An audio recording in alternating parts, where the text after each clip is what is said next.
Julius Malema of the Economic Freedom Fighters, EFF, was chastised by President Cyril Ramaphosa on Monday for allegedly insinuating that he sold out during the Liberation War. Please kindly hit on the subscribe button as we go into the details. The president claimed Malema needed a history lesson. In closing his response to the discussion of his inaugural speech to Parliament, Ramaphosa advised Malema to focus on playing the ball, not the man, in political discourse. Now you've been playing me, the guy, for a long time. Playing the development ball is crucial to establishing our nation, he said. Malema reiterated on Friday his claim that Ramaphosa was insulated from any form of arrest or harassment by the apartheid system, while his fellow ANC members were either imprisoned or living in exile.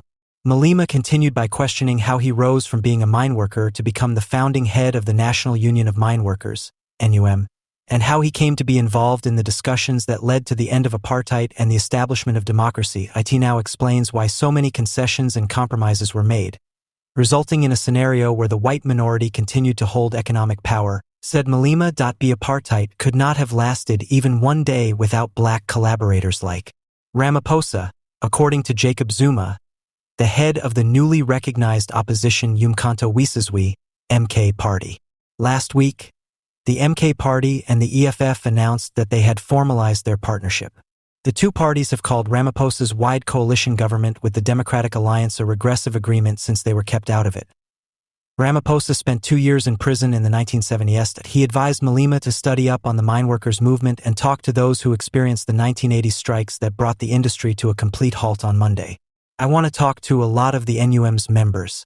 When the group came together on December 2, 1982, to form the National Union of Mineworkers, they declared that they were going to build a spear and a shield to better the lives of mineworkers, and they succeeded in doing just that, Ramaphosa said. 5 years after its founding, they launched a 21-day strike that brought an end to the nation's mining sector. Some may argue that this was a sellout. Then, asking Malema, who was born in 1981, where he stood in the conflict, he spoke Afrikaans. In response, the EFF benches yelled, Marikana, a reference to an email Ramaphosa wrote days before 34 miners were slain by the police in his capacity as a non-executive board of mining company Lonmin, advocating concomitant action to resolve a wildcat strike. Ramaphosa went to Sepedi and said he wanted to teach Malema about the history of politics. I have not realized that you do not understand the politics of the past very well. Therefore, I think we should make time to sit down and talk about them. He said, I see that you are unaware of the politics of the past. You are aware that around 2 years ago, you swore at both my father and myself while standing here, insulting the fact that my father worked as a police officer. Indeed, I take great pride in being the son of a very skilled police officer. When we show each other respect, this will be one of the things that takes our nation forward, he said, switching to Shivenda. The nation will not advance with what you stated here.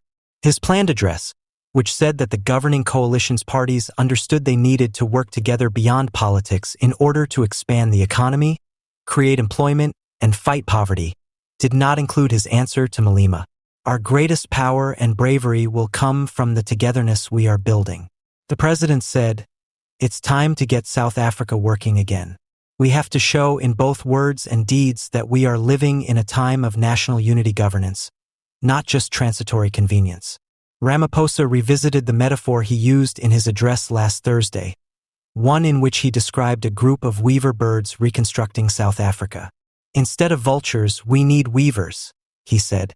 Once again, Gwede Mantashe, national chairman of the African National Congress, ANC, asserts that the MK party and the Economic Freedom Fighters, EFF, share the Democratic Alliance's, DA, animosity towards the ANC.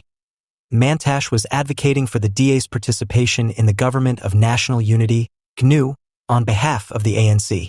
In reaction to President Cyril Ramaphosa's speech in Cape Town City Hall on Friday, EFF Deputy President Floyd Shivambu said that his party had rejected the GNU due to the DA's participation.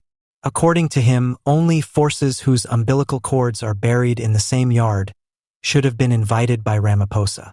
Perhaps we are mistaken to think that people who chose to form the government with colonial forces have similar backgrounds and worldviews to ourselves. Rather of assembling a progressive administration, the ANC president brought